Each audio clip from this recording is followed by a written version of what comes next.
सीधा सवाल न्यूज में आपका स्वागत है। अब नजर डालते हैं आज की हेडलाइंस की ओर।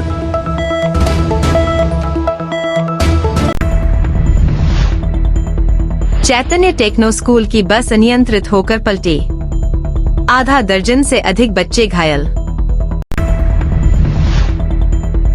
आग का गोला बनी कार पास में टोल बूथ, फिर भी फायर ब्रिगेड का करते रहे इंतजार।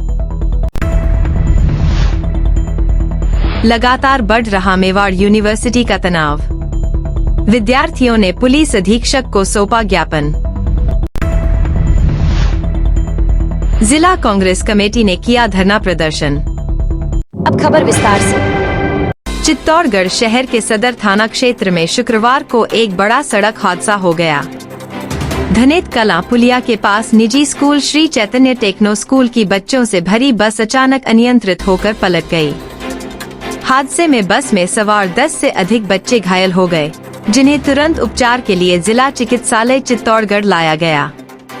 प्रत्यक्षदर्शियों के अनुसार बस में कई स्कूली बच्चे सवार थे। धनेत कला पुलिया के पास अचानक बस का संतुलन बिगड़ गया और वह सड़क किनारे पलट गई। बस पलटते ही मौके पर अफरा-तफरी मच गई। आसपास मौजूद लोगों ने तुरंत बच्चों को बस से बाहर निकालकर एम्बुलेंस और निजी वाहनों की मदद से जिला चिकित्सालय पहुंचाया।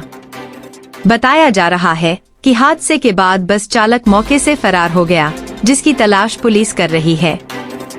घटना की सूचना मिलते ही सदर थाना पुलिस मौके पर पहुंची और घायलों को अस्पताल पहुंचाने के साथ ही मामले की जांच शुरू कर दी। इधर हादसे की जानकारी मिलते ही स्कूल प्रशासन और शिक्षा विभाग के अधिकारी भी जिला चिकित्सालय पहुंच गए और घायलों का हाल जाना। चिकित्सालय में घायल बच्चों का उपचार किया जा रहा है। फिलहाल सभी बच्चों की स्थिति खतरे से बाहर बताई जा रही है। पुलिस ने हादसे के कारणों की जांच शुरू कर दी है। प्रारंभिक जानकारी के अनुसार तेज रफ्तार या लापरवाही से वाहन चलाने के कारण बस पलटने की आशंका जताई जा रही है। हालांकि पुलिस पूरे मामले की जांच में जुटी हुई है। क्या नाम आपका? जितेंद्र शर्मा। जितेंद्र जी, बात की जाए मामला क्या है? शहर का एक प्राइवेट विद्यालय है जो भोजनदा में स्थित है, चैतन्य स्कूल। वहाँ से बच्चे को लेकर धनेत छोड़ने जा रहा था। ड्राइवर ने लापरवाही पूर्वक गाड़ी को दौड़ाते हुए सड़क किनारे उतार दी, जिसमें घटना में करीबन 1 दर्जन बच्चे घायल हुए हैं। स्कूल प्रशासन की ओर से अभी तक किसी प्रकार की कोई ठोस कार्रवाई नहीं की गई है, ना इनका कोई ड्राइवर का हत्या नहीं पता है। ऐसा सुनने में। नाम आपका? सतीश जोशी। कहाँ रहते हैं? आपके सामने दुर्घटना हुई है, किस तरह की वाकया आई है? गाड़ी के सामने तो कोई आया नहीं, बिल्कुल खाली रोड थी। फिर गाड़ी कूदी है रोड से, कोई 50 फीट दूर चली गई है कूद के। रास्ते में बम्बू पड़ा था, उसको कूद के आगे गई। लकड़ी पड़ी थी, उसको और कूद के आगे चली गई। गेट टकरा के रुकी है। प्रथम दृष्टया क्या लगता है? ड्राइवर की लापरवाही है। चित्तौड़गढ़ जिला मुख्यालय के सदर थाना इलाके में एक मारुति इको कार में अज्ञात कारणों से आग लग गई। देखते ही देखते कुछ ही पलों में पूरी गाड़ी जलकर राख हो गई। पूरे मामले में गनीमत यह रही कि हादसे के दौरान गाड़ी में बैठे युवक नीचे उतर गए, जिससे कोई जनहानि नहीं हुई। वही बड़ी बात यह है कि दुर्घटना स्थल से कुछ ही दूरी पर टोल नाका है, लेकिन वहां पर फायर ब्रिगेड तक के इंतजाम नहीं थे। बाद में नगर परिषद की दमकल की मदद से आग बुझाई गई। जानकारी के अनुसार एक इको कार में सवार होकर कुछ युवक निम्बाहेड़ा के ओर जा रहे थे। इसी दौरान राष्ट्रीय राजमार्ग पर गाड़ी में आग लग गई। सवार लोग नीचे उतर गए और देखते ही देखते आग ने पूरी गाड़ी को अपनी चपेट में ले लिया। मौके पर मौजूद लोगों ने पास ही में स्थित टोल नाके पर भी फायर ब्रिगेड के लिए संपर्क किया, लेकिन वहां फायर ब्रिगेड मौजूद ही नहीं थी। इसके बाद नगर परिषद को और पुलिस को सूचना दी गई, जहां से परिषद की दमकल की गाड़ी मौके पर पहुंची और आग पर काबू पाया गया। वहीं सदर थाना पुलिस भी मौके पर पहुंची और घटना से जुड़ी जानकारी ली है। हालांकि हादसे में किसी प्रकार की जनहानि नहीं हुई है। प्रारंभिक रूप से जानकारी में सामने आया है कि गाड़ी में गैस किट लगा हुआ था। संभावना जताई जा रही है कि इसी वजह से आग लगी है। गाड़ी में सवार सभी लोग मध्य प्रदेश के उज्जैन के बगलामुखी मंदिर के पास के रहने वाले हैं। चित्तौड़गढ़ में सांवरिया जी दर्शन के बाद दुर्ग भ्रमण कर वापस निम्बाहेड़ा होते हुए मध्य प्रदेश जा रहे थे। इसी दौरान यह हादसा हुआ है। यहाँ यह भी उल्लेखनीय है कि टोल बूथ पर एम्बुलेंस फायर सर्विस जैसी व्यवस्थाएं होना अनिवार्य है, लेकिन इस मार्ग पर स्थित कुछ ही दूरी पर टोल नाके पर लोगों द्वारा सूचना देना के बावजूद संसाधन मुहैया नहीं करना इस बात को इंगित करता है कि टोल बूथ के संचालन में भी लापरवाही बढ़ती जा रही है। चित्तौड़गढ़ जिले के गंगरार थाना क्षेत्र में संचालित मेवाड़ यूनिवर्सिटी में बीएससी नर्सिंग पाठ्यक्रम में भारतीय सेना की सद्भावना योजना के अंतर्गत बिना मान्यता के प्रवेश देने को लेकर शुरू हुआ विवाद लगातार बढ़ता जा रहा है। इस मामले में अवसादग्रस्त छात्रों के आत्मदाह करने के प्रयास के मामले में 17 छात्रों को जेल भेजे जाने और विश्वविद्यालय से 34 कश्मीरी छात्रों को निलंबित किए जाने के बाद तेज हुए इस विवाद में एक बार फिर नर्सिंग पाठ्यक्रम के विद्यार्थी कलेक्ट्रेट पहुंचे। विद्यार्थियों का कहना है कि लगातार उन्हें पिछले 3 सालों से बेवकूफ बनाया जा रहा है। मान्यता को लेकर कोई भी स्थिति स्पष्ट नहीं है। उनके सिर्फ 3 मांगे हैं, जिनका समाधान किया जाए, उन्हें माइग्रेन किया जाए, दर्द मुक्त में वापस लिया जाए और जब तक उनके कोर्स की मान्यता की स्थिति साफ नहीं हो जाती उन्हें परेशान नहीं किया जाए। वहीं छात्राओं ने आरोप लगाया कि पुरुष कार्मिक उनके हॉस्टल में घुस रहे हैं, तरह तरह से प्रताड़ित करने यूनिवर्सिटी छोड़ने के लिए परेशान किया जा रहा है, लेकिन वे बिना डिग्री लिए इस यूनिवर्सिटी से नहीं जाएंगे। इधर इस पूरे मामले में यूनिवर्सिटी के अध्यक्ष अशोक गदिया ने भी सार्वजनिक बयान जारी किया है। इसमें कहा है कि यूनिवर्सिटी चालू हो गई है और बीएससी नर्सिंग की मान्यता का अनानाप्ति प्रमाण पत्र प्रक्रिया में है। जब प्रमाण पत्र आ जाएगा, बच्चों को आदेश दिया गया है कि वह कैंपस खाली कर दे और अपने घर चले जाए। इन सब के बीच लगातार ज्ञापन और विरोध में भारतीय राष्ट्रीय छात्र संगठन कार्यकारी जिला अध्यक्ष संजय राव के नेतृत्व में प्रदर्शन से जुड़ गया है। वहीं अखिल भारतीय विद्यार्थी परिषद भी आंदोलन में शामिल हो गई है। या आपने बोला था इंस्पेक्शन होने वाला है या हो गया है, उसका कोई पॉजिटिव रिपोर्ट आपके पास नहीं है। तो उन्होंने बोला हमारी फाइल पड़ी है, सीएमओ के पास पड़ी है, आरएनसी में पड़ी है।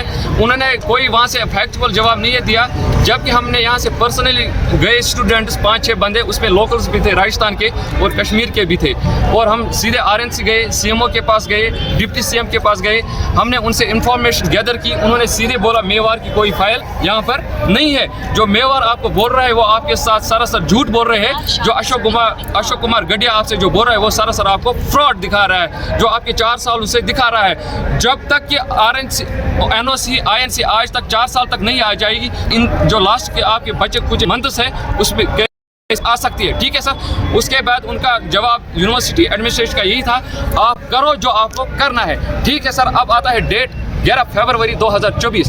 हमने प्रोटेस्ट अपना स्टार्ट किया, बिल्कुल पीसफुल प्रोटेस्ट। तब से आज तक तकरीबन हो गया 1 मंथ हम प्रोटेस्ट थे। बिल्कुल हम अपने हक की डिमांड्स कर रहे थे। जस्ट सिंपल हमारा एक स्लोगन था। उस पर अशोक गडिया ने ये सब जाल छुपाने के लिए उसने एक गंदी चाल चली, पूरी प्रशासन पुलिस को लाया और हमारे ऊपर उन्होंने लाठी चार्ज करवाई और ऊपर से वो हंसते रहे और हमारे ऊपर 6 धाराएं लगाई, वो भी ऐसे उन पुलिस वालों ने लगाई। अशोक गडिया ने उनको डायरेक्ट किया था, आप इनको गाड़ी में ले जाओ। वो बाकायदा उन चीज़ों की वीडियोस है हमारे पास। पुलिस वालों ने हमारे ऊपर ज़बरदस्ती की, थाने में लिया, वहाँ हमारे ब्लैंक पेज पे साइन कराए, हमारे फिंगरप्रिंट्स लिए। हमने उनसे कंटिन्यूसली जानना चाहा कि सर हमारे फिंगरप्रिंट्स किसके लिए आप ले रहे हो, हमारी ये सब जांचें किस लिए हो रही है। वो उनका जवाब सिंपल था, कुछ नहीं, ये बस नॉर्मल जांचें हैं जो आपकी इन्वेस्टिगेशन चल रही है कि क्या क्या नहीं हो रहा है। इधर से हम ये एक आपके लिए माफ़ीनामा हम तैयार कर रहे हैं। जब सारे सिग्नेचर सब कुछ हुए तो उसके बाद उन लोगों ने हमें कोर्ट में पेश किया। हम इस चीज़ से बिल्कुल शौक रहे। कोर्ट में सीधे उन्होंने ये बयान दिया कि उन्होंने हमारे ऊपर ये चीज़ें की, उन्होंने हमारे ऊपर हाथ डाला। जो इसमें सीआई साहब भी प्रेजेंट थे, उनके पास बिल्कुल कोई एविडेंस नहीं है कि हमने कोई ऐसे वायलेंस वाला एक्ट किया था और उन लोगों ने हमारे ऊपर एफआईआर लॉन्च किया। और ये सब इसके पीछे जो है वो मिस्टर अशोक कुमार का हाथ है। आपकी क्या मांगे? जी सर, 1 मिनट। अपना फ्रॉड छुपाने के लिए ये सब चीज़ें किया। अब हमारी डिमांड ये है, फर्स्ट उन्होंने हमें 1 मंथ पहले जब हमने प्रोटेस्ट स्टार्ट किया उस दिन सस्पेंड किया था। दूसरी थिंग, हमारे ऊपर उन्होंने एफआईआर लॉन्च की है, वो रिवोक करे। तीसरी डिमांड जो फाइनल डिमांड है, जो हम 4 साल से बोल रही है, हमारे लिए माइग्रेशन का प्रोसेस इनिशिएट किया या हमारे लिए माइग्रेशन इनिशिएट कीजिए, या हम स्पेशली राजस्थान आप गवर्नमेंट से सीएम साहब से रिक्वेस्ट करें इस मामले में इंटरवीन करिए कृपया करके, क्योंकि पिछले 4 साल से हम इस दौर से गुजर रहे हैं। अब हमारे ऊपर एफआईआर भी लगी है, इस पर भी आप बात करिए और हमारी माइग्रेशन किसी ऐसे कॉलेज में कराए जो वैलिड हो, जहां हमारी कोर्स की मान्यता हो, और बस ये हमारी डिमांड है। और हम यहाँ JK/SSS सद्भावना स्कीम के थ्रू हमारा एडमिशन मेवाड़ यूनिवर्सिटी में हुआ है। सर हम यही चाहते हैं कि हमारी माइग्रेशन हो जाए, हमें माइग्रेट किया जाए किसी INC RNC या किसी भी INC अप्रूव्ड कॉलेज में, क्योंकि हमें अब NOC RNC चाहिए ही नहीं। हम सेफ बिल्कुल भी फील नहीं कर रहे यूनिवर्सिटी में। और कुछ दिन पहले हमारे भाइयों पे जो FIR इन्होंने दर्ज किया तो उसको भी वापस लिया जाए, क्योंकि इनकी कोई गलती नहीं है। हम अपने हक के लिए बोल रहे हैं, अपने हक के लिए लड़ रहे हैं। और जो हमारा सस्पेंशन है उसको भी रिवोक किया जाए। और जो अशोक सर है, अशोक गढ़िया ने जो हमारे साथ धोखा किया, फ्रॉड किया, उसके खिलाफ अभी तक कोई एक्शन क्यों नहीं लिया गया? उसको गिरफ्तार करें, उसको अरेस्ट करें। और उन्होंने मतलब अपने आप को बचाने के लिए, हमारी आवाज़ दबाने के लिए हमारे भाइयों पे FIR जो किया है उसको वापस लिया जाए। आपको क्या हैरेसमेंट भी किया जा रहा है कैसे? हाँ, हॉस्टल में आके हमें ये बहुत प्रेशराइज कर रहे हैं। आप ये हॉस्टल 24 घंटे में खाली करो, आप नहीं निकलेंगे, आपका सामान खुद ही हम निकाल देंगे। तो ये हम पे बहुत ज़्यादा वो ज़्यादती कर रहे हैं। हम बस यही चाहते हैं हमें जल्द से जल्द माइग्रेट किया जाए, बस यही हमारा आज आप यहाँ क्या लेना है चित्तौड़गढ़ कलेक्ट्रेट? यहाँ हम SP सर के पास यही चीज़ें दर्ज करने के लिए आए हैं कि अगर 1 महीने पहले हमने चेयरमैन सर के खिलाफ FIR दर्ज किए, उसके अगेंस्ट कोई एक्शन क्यों नहीं लिया गया? अगर हमने कोई भी बात उठाई है, हमसे कोई थोड़ी बहुत गलती होती है तो ये जल्द विदिन सेकेंड्स एक्शन लेते हैं। तो चेयरमैन सर के खिलाफ अभी तक कोई एक्शन क्यों नहीं लिया गया? मैं डॉक्टर अशोक कुमार गढ़िया, चेयरमैन मेवाड़ यूनिवर्सिटी, आपके चैनल के माध्यम से मेवाड़ विश्वविद्यालय के विद्यार्थियों और अभिभावकों को सूचित करना चाहता हूं कि आज दिनांक 9 मार्च 2026 को विश्वविद्यालय विधिवत रूप से खोल दिया गया है और नियमित कक्षाएं एवं विश्वविद्यालय के प्रशासनिक कार्यालय ने अपना काम शुरू कर दिया है। सभी विद्यार्थियों से अनुरोध है कि वह अपनी नियमित कक्षाओं में उपस्थित रहकर अध्ययन एवं अध्यापन का काम जारी रखे। विश्वविद्यालय परिसर में पूर्णतया शांति का माहौल है और किसी तरह का कोई उपद्रव नहीं है। BSc नर्सिंग के छात्र एवं छात्राओं को पूर्णतया आश्वस्त कर दिया गया है कि उनकी नियमित कक्षाएं, प्रशिक्षण में होने वाली परीक्षाओं में कोई व्यवधान नहीं होगा। राजस्थान सरकार से प्राप्त होने वाले अनापत्ति प्रमाण पत्र की प्रक्रिया अंतिम पड़ाव पर है। किसी भी समय अनापत्ति प्रमाण पत्र सरकार द्वारा जारी किया जा सकता है। नर्सिंग के विद्यार्थियों को आदेशित किया गया है कि वह अपना आंदोलन खत्म कर अपने घर को प्रस्थान करें।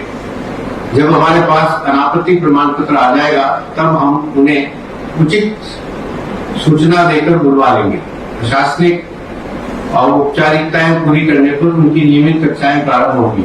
वांछित संख्या में कक्षा के दिवस पूरे होने पर उचित परीक्षाएं कराई जाएगी। मेवाड़ विश्वविद्यालय एक बार पुनः सभी नर्सिंग एवं JNM के विद्यार्थियों को आश्वस्त करता है कि विद्यार्थी जब सभी परीक्षाओं में पास होंगे उन्हें पूर्णतया वैध एवं प्रमाणित डिग्री दी जाएगी, जिसकी मान्यता राजस्थान सरकार एवं भारत सरकार द्वारा की जाएगी। विश्वविद्यालय प्रशासन विद्यार्थियों की उत्सुकता से पूर्णतया सहमत है और जल्द से जल्द अनापत्ति प्रमाण पत्र राजस्थान सरकार से लेकर राजस्थान नर्सिंग काउंसिल से मान्यता प्राप्त करने का प्रयास कर रहा है। स्थानीय प्रशासन एवं पुलिस प्रशासन को विश्वविद्यालय खुलवाने में किए गए अमूल्य सहयोग का आभार प्रकट करता हूँ। जय हिंद, जय भारत।